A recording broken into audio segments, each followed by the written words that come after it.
আজি জন্মাষ্টমী বুলি ৰাতিপুৱাই গা মূৰ ধুই বুট মুগ অকণমান তিয়াই থৈ দিলোঁ।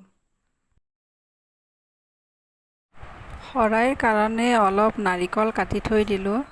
কাটিব ঠিক নাজানো, তথাপিও চেষ্টা কৰিলোঁ।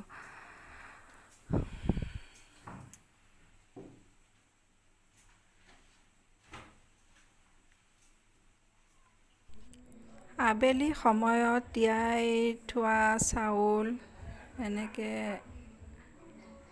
প্ৰসাদত দি দিলোঁ।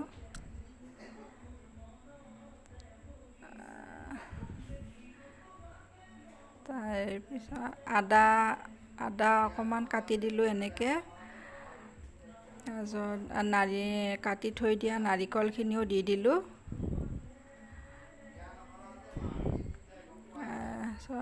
আপেলটো বাৰু কাটি দিয়া নাই, কাটি থৈ দিলে ক'লা পৰি যায়। তাৰপিছত কল কেইটামান দি দিলোঁ। এনেকৈ সৰুকৈ এখন শৰাই আগবঢ়াই দিম। আমাৰ ঘৰৰ পিছফালে কলগছ এজোপা আছে, তাৰ পৰাই পাত এখিলা শৰাইৰ কাৰণে কাটি আনিলোঁ। এতিয়া ধুই লওঁ পাতটো। এইটো আমাৰ ঘৰৰ মন্দিৰ, ইয়াতে মই শৰাইখন আগবঢ়াই দিম।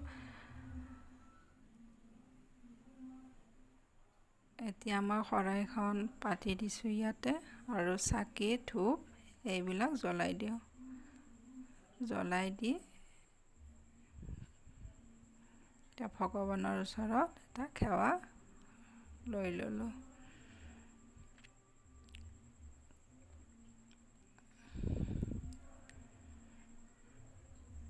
আজি জন্মাষ্টমী বুলি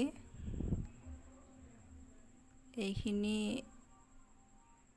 দি এটা ভ্লগ বনালোঁ মই।